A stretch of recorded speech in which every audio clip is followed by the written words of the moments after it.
Good morning students. आज आपण quadratic equation solve करणार आहोत बाय युजिंग द फॉर्म्युला. बघा, आतापर्यंत आपण एक्झाम्पल सॉल्व केलेले आहेत, तर ते आपण फॅक्टरायझेशन मेथडने सॉल्व केलेले आहेत. आता आपण क्वाड्रॅटिक इक्वेशनचे रूट्स काढणार बाय युजिंग द फॉर्म्युला. आपण आत्ता जे एक्झाम्पल सॉल्व करणार आहोत, तर त्यासाठी आपण जो फॉर्म्युला यूज करतो, तर तो फॉर्म्युला लक्षात ठेवायचा. इथे -b plus minus root b square minus 4ac divided by पूर्ण टर्मला डिवाइड करायचा 2a. या फॉर्म्युल्याचा यूज करून आपण काय करणार, एक्झाम्पल सॉल्व करणार आणि त्या दिलेल्या क्वाड्रॅटिक इक्वेशनचे रूट्स काढणार. मग आता काय होणार, इथे बघा, जर या फॉर्म्युल्याचा आपल्याला यूज करायचा असेल तर फर्स्ट आपल्याला काय माहिती असायला पाहिजे, general form of quadratic equation. तर काय आहे बघा, general form of quadratic equation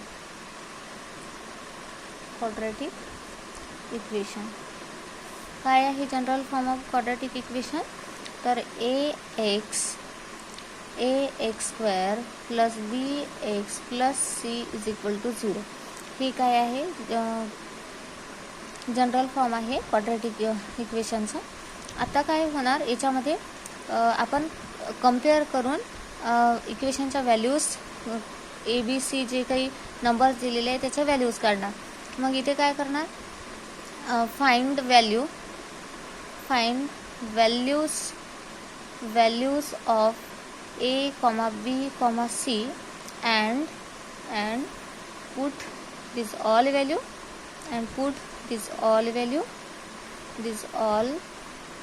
value in above formula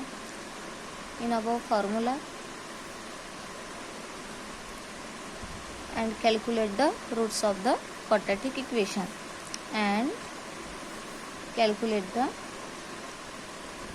calculate the roots of quadratic equation.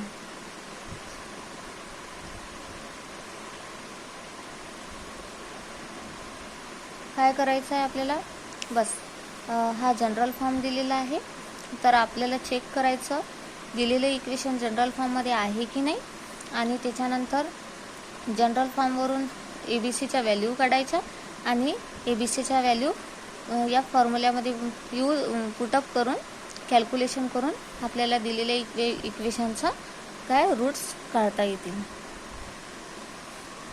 Let's we see the some solved example. बघा, आपण आता सॉल्व्ड एक्झाम्पल सॉल्व करून बघूयात. काही solve the quadratic equation using the formula. तर हाच formula आपल्याला use करून हे एक्झाम्पल सॉल्व करायचं आहे. फर्स्ट काय करणार, आपण कंपेअरिंग this equation, comparing this quadratic equation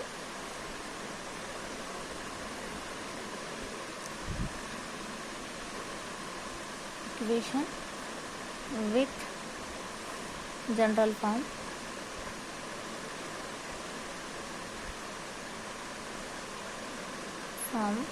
ax square plus bx plus c is equal to 0.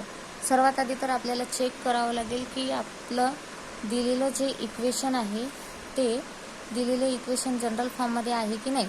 तर बघा, मग इथे m स्क्वेअर आहे, इथे x स्क्वेअर, म्हणजेच काय, इथे mला कुठलाच कोएफिशियंट नाही, म्हणजे काय असतं, 1 असतं.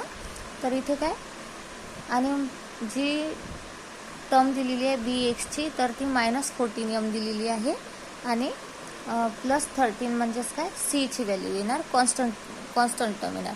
काय होणार मग इथे बघा, कम्पेअर केल्यानंतर ABCच्या व्हॅल्यू मिळेल आपल्याला. We get a is equal to 1, b is equal to -14 and c is equal to 13. आपल्याला इथे जेव्हा ABCच्या व्हॅल्यू आपण घेतो तेव्हा विथ साईन सुद्धा घ्यायचं असते. त्यामुळे काय साईन जर घेतलं नाही तर कॅल्क्युलेशन रॉंग होऊ शकतं. आता काय करणार आपण, दिलेला फॉर्म्युला लिहून घेऊ. काय आहे आपलं दिलेलं इक्वेशन जे आहे ते इक्वेशन यम या व्हेरिएबलमध्ये आहे. दिलेलं इक्वेशन कशामध्ये आहे, यम या व्हेरिएबलमध्ये आहे.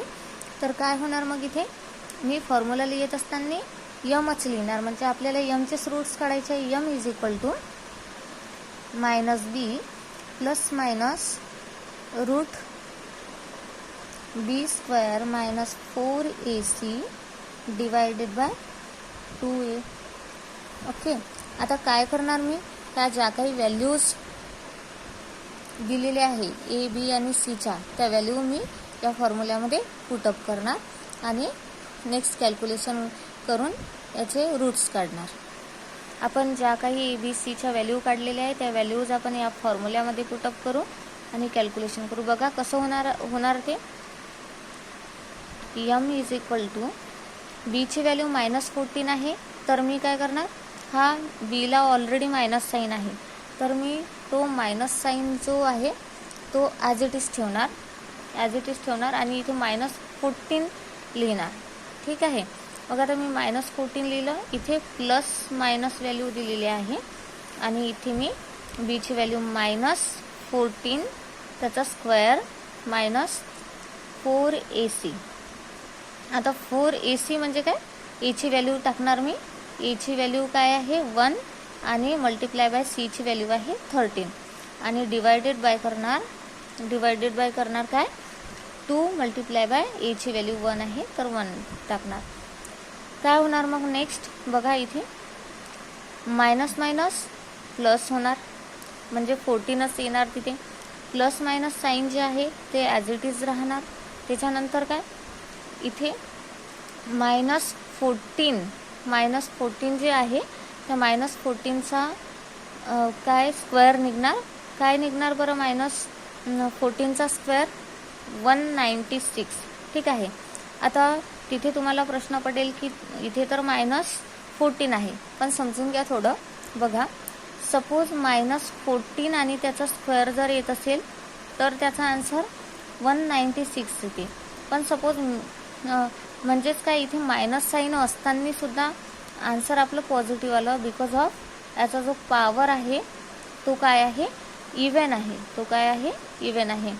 जेव्हा निगेटिव्ह व्हॅल्यू असतं आणि त्याचा पॉवर जर इव्हन असेल तर त्याचे जे आन्सर आहे ते ऑलवेज पॉझिटिव्ह येतं आणि जे काही इथे पॉवरमध्ये ऑड नंबर आला तर ऑड नंबरचं आन्सर हे ऑलवेज निगेटिव्ह येत असतं. एवढं लक्षात ठेवायचं.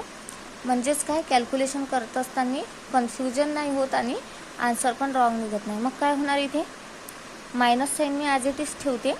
आता minus sign as it is ठेवल्यानंतर 196 इथे काय आलेलं आहे 196.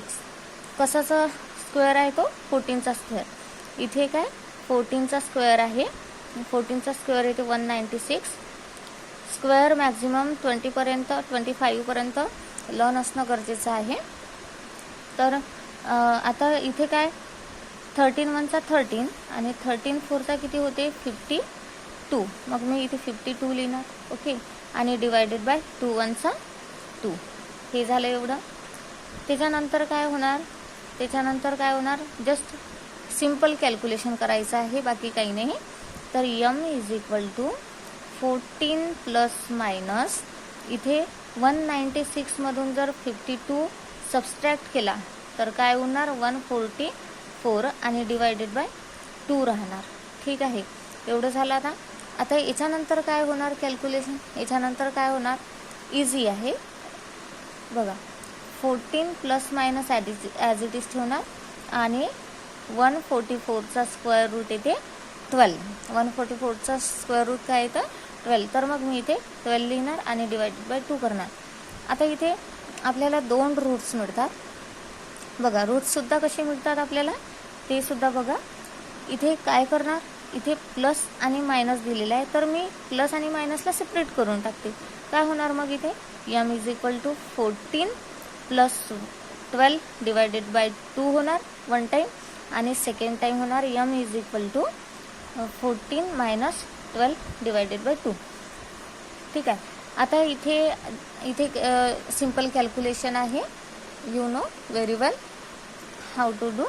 बघा 12 आणि 14चे ॲडिशन किती येते 26 divided by 2 m is equal to, आणि इथे काय येणार 14मधून जर 12 गेला तर ऑब्वियसली 2 आणि डिवायडेड बाय 2.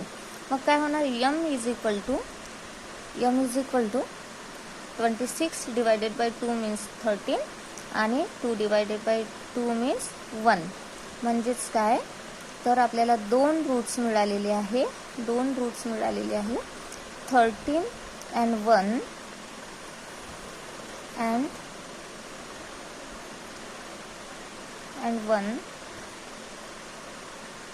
13 and 1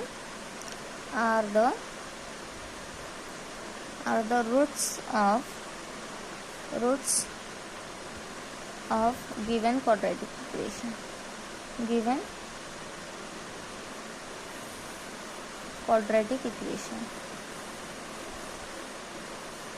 हे झालं एक एक्झाम्पल. म्हणजे काय सिंपल आहे, काहीच हार्ड नाही आहे. फक्त याच्यामध्ये कॅल्क्युलेशन व्यवस्थित करायचं, एक्झाम्पल आणि आपले रूट्स करेक्ट मिळून जातात. मग लास्टमध्ये काय लिहायचं m is equal to 13, 1. This is the roots of quadratic equation.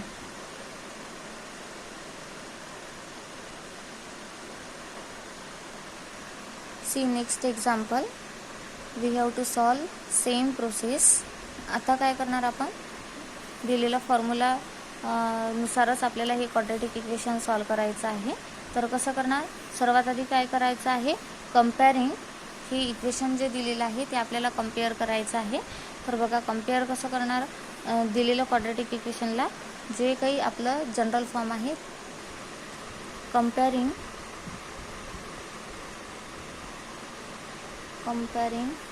with general form of quadratic equation.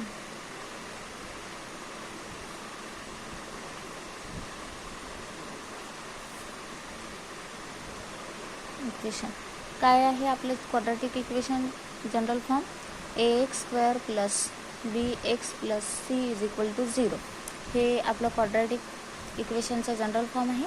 आता काय करणार याच्यामध्ये ABC च्या व्हॅल्यू कम्पेअर करून लिहिणार. मग काय a = x² कोएफिशियंट काहीच नाही म्हणजे काय येतं इथे 1 येतं. म्हणजे a = 1, b = 10 अँड c = 2. हे आपल्याला ABCच्या व्हॅल्यूज मिळालेले आहेत. त्याच्यानंतर काय करणार फॉर्म्युला लिहिणार. आता इथे चेक करायचं आपलं दिलेलं जे इक्वेशन आहे ते इक्वेशन x या व्हेरिएबलमध्ये दिलेलं आहे. म्हणजेच काय आपण फॉर्म्युल्यामध्ये x काढणार, म्हणजेच आपल्याला xच्या रूट्स काढायचे आहे. बघा मग कसं करणार x = -b ± b² - 4ac पूर्ण रूटमध्ये टाकायची आहे ही value b² - 4ac divided by 2a. हा आपला फॉर्म्युला झाला. बघा हा फॉर्म्युला तुम्हाला लर्नच करावा लागेल आणि इझी एक्झाम्पल आहे. 3 or 4 मार्क्सला एक्झाममध्ये विचारला जाता. तर याच्यानंतर काय करणार जे काही ABCच्या व्हॅल्यू आलेल्या आहे त्या व्हॅल्यू आपण या फॉर्म्युल्यामध्ये पुटअप करणार. x = b ची व्हॅल्यू आहे b ची व्हॅल्यू ओन्ली 10 आहे नॉट -10. तर मायनस साईन ऑलरेडी इथे दिलेलं आहे म्हणजेच काय मी -10 लिहिणार आणि प्लस मायनस करणार आणि त्याच्यानंतर इन ब्रॅकेटमध्ये b दिलेला आहे 10चा स्क्वेअर -4 मल्टिप्लाय बाय a ची व्हॅल्यू 1 आहे आणि मल्टिप्लाय बाय 2 c ची व्हॅल्यू 2 दिलेली आहे आणि याला डिवाइड टर्म दिलेली आहे 2 × 1. झालं एवढं. आता याच्यानंतर काय करणार आपण जस्ट कॅल्क्युलेशन करणार. x = -10 ± इन अंडर रूट 10चा स्क्वेअर काय होणार 100 -4 1 4 आणि 4 2 8 4 2 8 लिहिणार. झालं एवढं. आता काय होणार नेक्स्ट याच्यामध्ये divided by 2 1 2 x = -10 as it is ठेवते मी आणि ± रूट 100मधून जर 8 गेले तर किती राहतात? 100मधून 8 गेले तर किती उरतात? 92 राहतात आणि डिवायडेड बाय 2 हा ॲज इट इज राहणार. त्याच्यानंतर काय होणार बघा, 92चा रूट निघतं का हे चेक करणं जास्त इम्पॉर्टंट असते याच्यामध्ये. आणि हीच एक टास्क आहे याच्यामध्ये. एखाद्या नंबरचा इझिली रूट निघून जातं, स्क्वेअर रूट निघून जातं, तर एखाद्या नंबरचा स्क्वेअर रूट नाही निघत. तर अशा वेळेला आपल्याला चेक करावं लागतं की जो नंबर दिलेला आहे रूटच्या आतमध्ये, तर तो नंबर कुठल्या टेबलमध्ये येतं ते चेक करावं लागेल. जसं की बघा आता -10 मी ॲज इट इज ठेवते आणि प्लस मायनस रूट. आता इथे 92 दिलेला आहे, तर 92 कुठल्या टेबलमध्ये येणार आहे? 23 मल्टिप्लाय बाय 4. 23 4 92 आणि डिवायडेड बाय काय होणार? 2 होणार. आता त्याच्यानंतर काय बघा, त्याच्यानंतर काय होणार? x इज इक्वल टू हा -10 आणि plus minus as it is राहणार. पण हा जो 4 दिलेला आहे, ह्या 4चा काय होणार? स्क्वेअर रूट 2 निघणार आणि 23 जसाच्या तसा रूटच्या आतमध्येच राहणार आणि डिवायडेड बाय 2 होणार. वाय? बिकॉज ऑफ 23चा कुठला स्क्वेअर रूट निघत नाही. ओके, तर आता त्याच्यानंतर काय, आता इथे -10 दिलेला आहे आणि इथे 2 दिलेला आहे, तर याच्यामधून आपण 2 कॉमन काढू शकतो. इथे 10 आहे तर इथे 2 कॉमन काढू शकतो. तर x इज इक्वल टू 2. आता 2ला कितीने मल्टिप्लाय केलं तर -10 आन्सर येणार. 2ला कितीने मल्टिप्लाय केलं तर येणार? 5ने -5ने. आणि हा plus minus as it is ठेवणार आणि 2 तर राहणारच नाही, आता डायरेक्ट एवढीच व्हॅल्यू राहणार आणि इथे 23 येणार. ठीक आहे, एवढी व्हॅल्यू येणार ती आणि डिवायडेड बाय 2 होणार. बघा याच्यामध्ये काय केलं मी, 2 कॉमन काढला तर इथे -5 2चा 10 आणि इथे 2 हा कॉमन निघाल्यामुळे इथे काहीच नाही, फक्त रूट 23 राहणार. मग याचे आपल्याला 2 रूट्स काढायचे आहे. मग इथे काय, इथे प्लस आणि मायनस 2 साईन आहेत, म्हणजे याला सेपरेट करणार आपण. x इज इक्वल टू काय टर्म राहिली आपली? -5 प्लस मायनस रूट 23 ही आपल्याला टर्म मिळाली. तर काय होणार इथे, x इज इक्वल टू एकदा -5 प्लस रूट 23 होणार आणि एकदा x is equal to -5 minus root 23 होणार. हेच काय आपले रूट्स आहे, आपल्या दिलेल्या क्वाड्रॅटिक इक्वेशनचे रूट्स. म्हणून मग आपण काय करणार, therefore the roots of given quadratic equation is -5 plus root 23 and -5 minus root 23. This is the roots of given quadratic equation.